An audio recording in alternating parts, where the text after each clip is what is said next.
Magandang umaga po sa ating lahat mga kababayan. It's another day of our maestro dito po sa probinsya ng Abra. Nandito po tayo ngayon dito sa RHU natin dito sa ating munisipyo sa Danglas. Kasi papacheck up po natin si Nanay Auring para sa ganun ay mai-refer po natin ng doktor kung saan po natin siya pwedeng dalhin na ipacheck up na kailangan. How are you? So, kasi kagabi, bumisita ako kagabi sa bahay ni na Nanay Auring at nakita ko talagang hirap na hirap siya. At saka natukoy niya na nahihirapan daw siya sa pagdumi. Kaya sinabi ko sa kanya na ayaw niya talagang pumunta sana sa doktor. Kaya nakakaiyak na sinabi niya, wag na sir, hintayin ko na lang na yung ating kamatayan. Pero ako nag-decide kagabi, hindi pwede mother. Pupunta tayo bukas sa RHU. Problema nila ay walang makakasama kasi si Kuya Dudong naman ay hindi magandang kanyang pakiramdam at ang kanilang anak na si Jimboy ay pumunta po sa Mindanao. Bumiyaya rin siya kagabi. Pumunta raw siya sa kanyang totoong ama. Okay. Siguro sa susunod na mga araw, pagdating ni Jimboy ay malalaman natin ang buong kwento kung bakit nasabi po yung tunay niyang ama na nasa sick or po. Okay, so ayan, ito si Nanay Auring. Talagang ayaw niyang pumunta. Ako na mismo ang kasama niya dito. At buti na lang dito si ate na magbabantay muna. Hindi naman ako pwedeng masyadong magtagal kasi may pasok po tayo. Super busy po tayo. Anyway, malapit lang naman tayo doon sa school. Hello, good morning, Mother. So, dito tayo kay Mother Auring. Para may kadawa.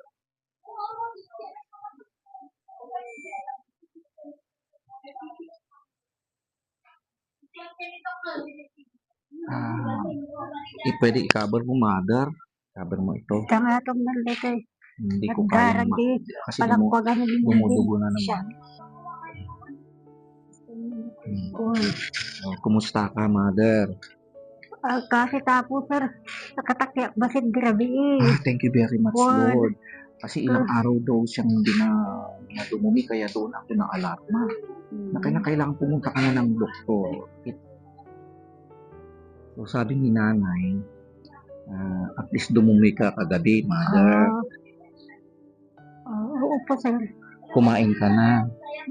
Kumala ko lang, binigyan niya ako ni Dimple ng balok. Huwag ka na masyadong magsalita ng... Ay, sa bagay, may mic ka naman. Huwag ka na masyadong magsalita ng malakas. Pero yung dito rusok ko,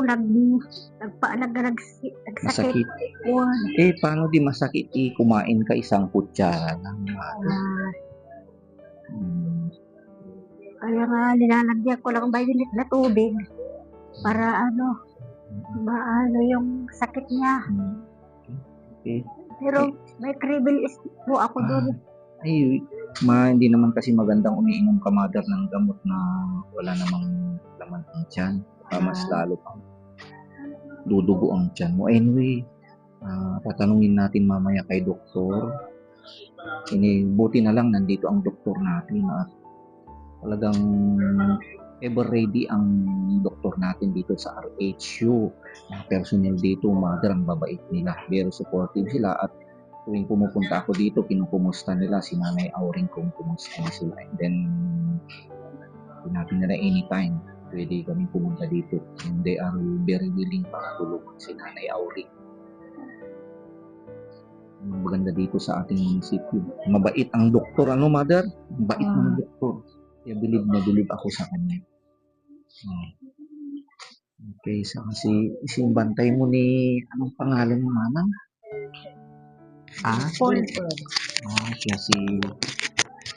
Siya si Dimple. So, ang kaano mo siya? Bali, anti-mimot lang gapol kinilakay ko. Nilakay mo ko. Jose Bagalay mat ng ganun. Kaanakan ni Uncle Dudong kan Mother. Ay ka mga kanya. Thank you very much. Bali, Ng pamangkin, asawa ng pamangkin ng Toto. Uy, thank you. Okay lang po. Okay. Buti na lang Hindi nandito naman mo ka. tasab sa bali nga, Oo. titinunong niya na kami, tanalain may taisuna.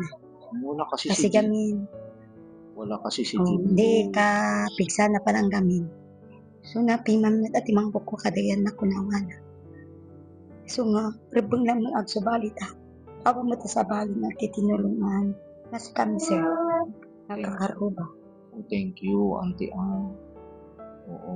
So, ayan, sige. Thank you. Sana Okay lang, sir. magtagal pa siya. Sana Anuin ka rin ng Lord sa kabaitan mo kay Auntie.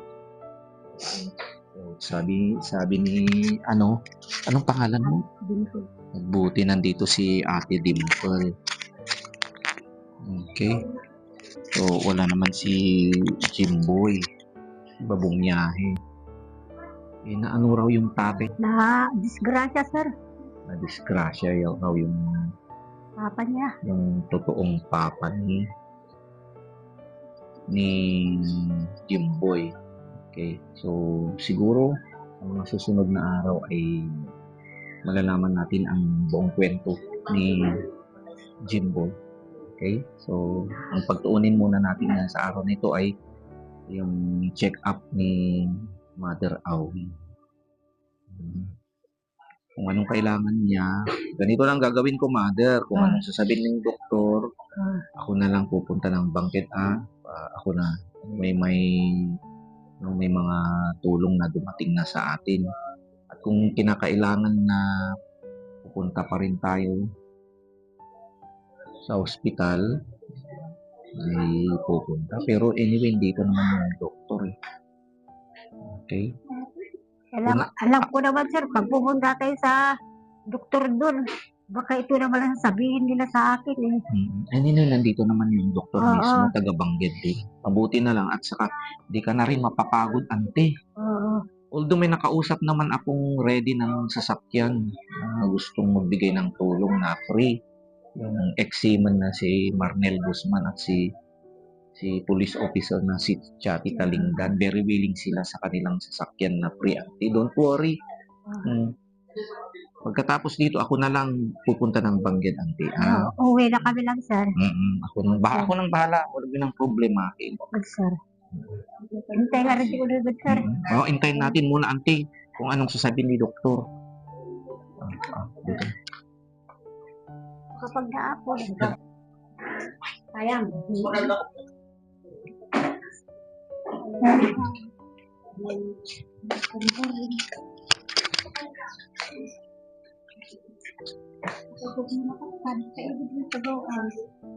Hi, Doc. Good morning. Pagtigawan na. Naghintay na lamang ako sa labas habang tinitingnan siya ng doktor. Dahil ayokong makitang siya ay hirap na hirap at nanghihina. Parang nanghihina na rin kasi ako. Hintayin ko na lamang ang sasabihin ng kanyang doktor. So habang hinihintay po natin na chine-check up ni doktor si Nanay Auring, gusto ko pong pasalamatan lahat po ng ating mga sponsor na walang sawang tumutulong, nagpapaabot ng tulong po para kay Nanay Auring. So although nasa talagang napakahirap na siyang stage, ay ginagawa pa rin natin ang lahat ng ating makakaya ng sa ganun, kahit papano ay hindi siya masyadong mahirapan. Okay, sa araw na ito, mayroon na po tayong nalikom na mga tulong po. Okay, na nanggaling po kay, tatawagin po natin na Mami Ruth po. Si Mami Ruth from Calvary, Alberta ay nagbigay po ng 5,000 pesos. Maraming salamat po, Mami Ruth. And then kay Mami Ellie po ng Australia, nagpadala po ng 3,000 pesos. So, at saka doon sa pinadala ni Uncle Philip Norton para sa mga elders ay naglaan po tayo ng 2,000 para kay Nanay Auring. So, all in all, sa araw na ito ay mayroon po tayong nalikom na 10,000 pesos na sa kanyang pang-araw-araw na pangangailangan tulad ng kanyang mga panlinis, cotton, at sa mga pagkain at kung ano rin ang papabili po ng doktor na gamot. So, yun po. So, once again, maraming salamat po sa lahat ng mga tumutulong kay Nanay Auring. At sa lahat na po na nagpadala po ng tulong, mga suporta, ever since, maraming salamat po at bukas pa rin ang ating pintuan kahit sa anumang tulong po na gustong nating ipaabot para kay Nanay Auring. Open ko po ang pintuan natin. So, maraming salamat po. And then once again, kay Mami Ellie, Mami Ruth, and Uncle Philip Norton, thank you very much po. Sana po ay bigyan po pa kayo ng mas maraming blessing ng ating Panginoon, mas maganda pang kalusugan, and then more success. Thank you for your support. Buti na lang at pinuntahan ko si Nanay Auring kagabi sa kanilang bahay. Naiyak ako sa aking nadatnan dahil hirap na hirap siya at di niya alam ang kanyang gagawin. Hindi na lamang kanyang dibdib ang kanyang pinoproblema, kundi ang kanyang sumasakit na tiyan dahil ilang araw na siyang hindi raw nagdudumi. Kinausap ko siya na dadalhin ko na siya ng doktor. Nung una ay ayaw niya. Buti na lang ay napilit ko.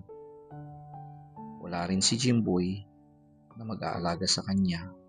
At buti na lang mayroong isang kapitbahay, malapit na kamag-anak na nagmalasakit at siya muna ang mag-aalaga sa kanya pansamantala. Yan, agbabangalak na panak ng natagatas na suppository. Okay, so ayan, tapos na po tayo doon sa check-up ni Nanay Auring. So bali, ininjekan siya ng pampaano sa kanyang sikmura kasi sumasakit ang sikmura niya. Then, advice po ng doktor ay pakainin muna siya, bilhin ng gatas. Pero ayaw pa kasi ni Nanay Auring na magpatingin sa espesyalista. Sabi naman niya, yun din ang sasabihin ng doktor, sabi niya. So, but anyway, at least naipakita natin si Nanay Auring sa kanyang problema sa araw na ito. So, maraming salamat po sa RHU Danglas po, headed by Dr. Mark David Texon po. So, okay, then ang gagawin po na muna natin, pupunta ako sa bayan, bibili ako ng gatas at pagkain at iba pang pangangailangan, then babalikan ko rin natin siya. So, nakauwi na po si Nanay Auring sa pamamagitan na rin ng pagtulong ng kapitbahay at relative na rin na si Manang Dimple. So, andito ngayon, hawak-hawak ko yung prescription ng doktor na kakailanganin kong bibilhin po sa Bangged. So, pagkatapos niyan ay i-deliver natin siguro mamayang hapon. So, after my break, then pupunta po tayo sa bayan upang bilhin ng mga kinakailangan ni Nanay Auring. So, maraming salamat po sa pagsama niyo sa akin sa araw na ito. And of course, ang aking kasama ngayon ay si Dindin. Siya ang available. Sinamahan niya ako. Siya po nag-video sa akin. And then sa atin pong mga kababayan, sa mga may mga karamdaman po dyan na mga senior citizen, mga nanay, mga tatay, lolo at lola, pray lang po tayo, laban lang po tayo. So, and sa lahat po ng nakapanood sa video nating tungkol kay Nanay Auring, huwag nating pabayaan po ang ating sarili, ang ating mga kalusugan. Okay, let's always do the right thing for us. Nang sa ganun ay mas maganda po ang buhay natin. So, alam naman natin sa panahon ngayon, napakahirap po ng magkaroon ng sakit. Mahal po ang magkasakit, mahal po ang gamot, at mahal po ang pagpapa-ospital. At sa lahat po uli ng ating mga sponsors na tumutulong po kay Nanay Auring, maraming salamat po sa inyo lahat. Sa ating po lahat mga kababayan, please please let us spread our kindness, our compassion, and our love sa ating mga kababayan, ating mga kapitbahay na nangangailangan po ng ating tulong. Dito pa rin ang ating maestro dito sa probinsya ng Abel nagsasabing, I love you today, tomorrow, and forever. To God be the glory.